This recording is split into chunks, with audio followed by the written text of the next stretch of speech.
네, 코로나19와 관련한 연구가 다양한 영역에서 이루어지고 있습니다. 영국에서 최근 코로나 감염과 이에 따른 증상 발현에 대한 실험이 이루어졌는데 감염이 되면 이틀 만에 증상이 나타나는 것으로 확인됐습니다. 글로벌 뉴스 브리핑에서 자세히 살펴보겠습니다. 자, 길금희 기자 어서 오시죠. 안녕하세요. 네.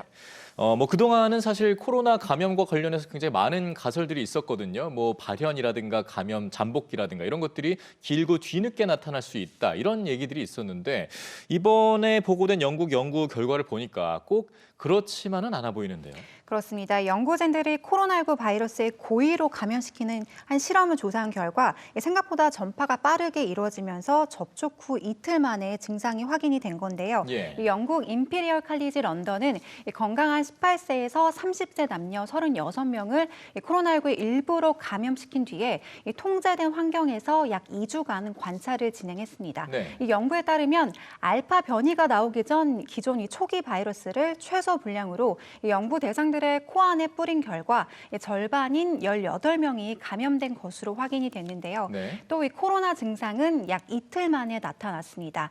특히 5일째 들어서 이 감염력이 가장 높았던 것으로 확인이 됐고요.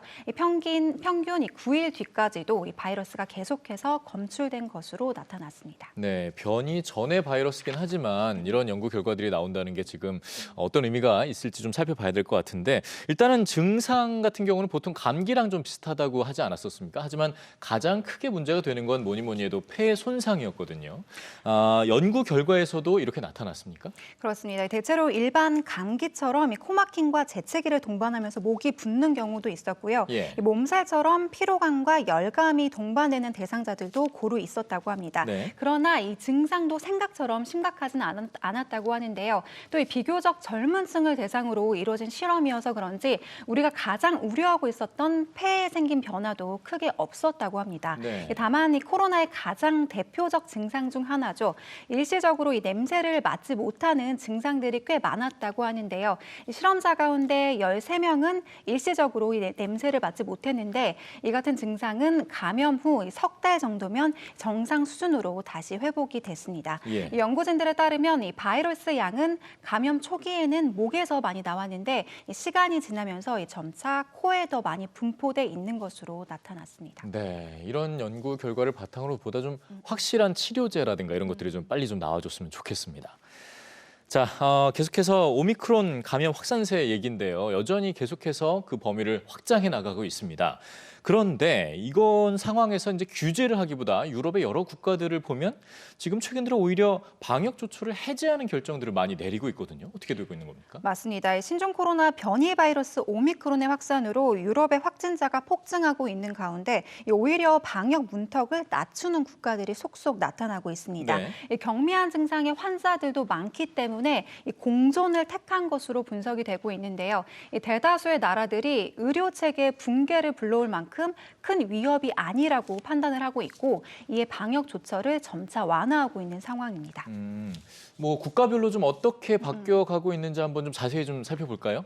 네, 먼저 덴마크는 지난 1일이었죠. 이 코로나19를 더는 사회적으로 치명적인 질병으로 분류하지 않겠다면서 아예 모든 방역 규제를 완전히 폐지했다고 밝혀왔습니다. 예. 이 대중교통이나 상점 등에서 이제 더는 마스크를 쓸 필요가 없어졌고요. 이 매일같이 이어지던 백신 접종 여부를 증명하던 일상도 이제는 과거사가 됐습니다.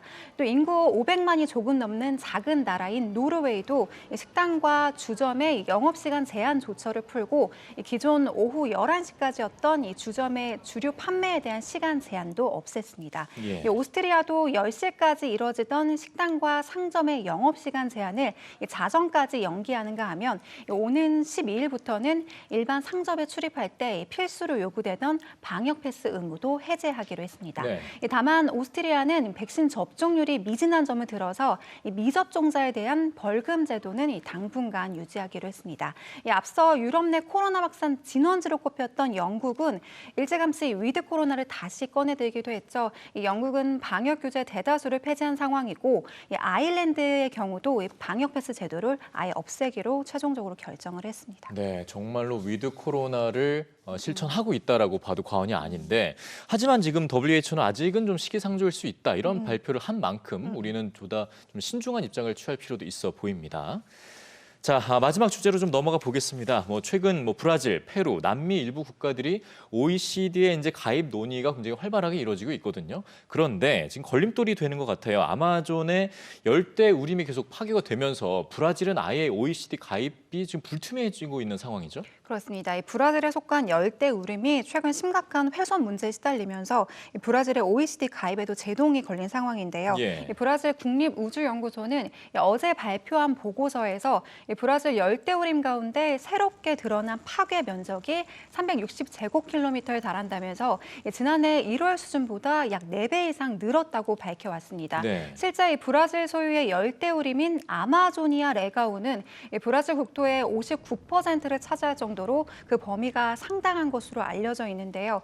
최근 들어 각종 벌채와 화재로 이 아마존 열대우림 파괴가 심화되면서 이 브라질의 OECD 가입이 불투명해지고 있다는 해석들이 잇따르고 있습니다. 그런데 사실은 이제 OECD 입장에서는 이미 브라질 정부의 이런 산림 벌채 규제를 좀 요구하기도 했었고 구체적 조치를 좀 요구를 해왔었는데 왜 이렇게 되고 있는 거죠? 네, 그렇습니다. OECD는 또 계속해서 이 브라질 정부에 이 파리 기후변화 협약도 함께 이행해 줄 것을 계속해서 촉구해 왔었는데요. 예. 이 OECD는 지난달 25일 이사회를 열어서 이런 브라질을 비롯한 아르헨티나와 페루, 또 불가리아 등의 회원국 가입 논의를 시작한다고 발표를 했습니다. 이 OECD가 그대로 가입 허락 의사를 밝혀올지 아니면 환경 문제를 제기하면서 가입 통과를 보류할지 세계적 관심이 모아지고 있습니다. 네, 지켜보겠습니다. 자, 길금희 기자 수고했습니다.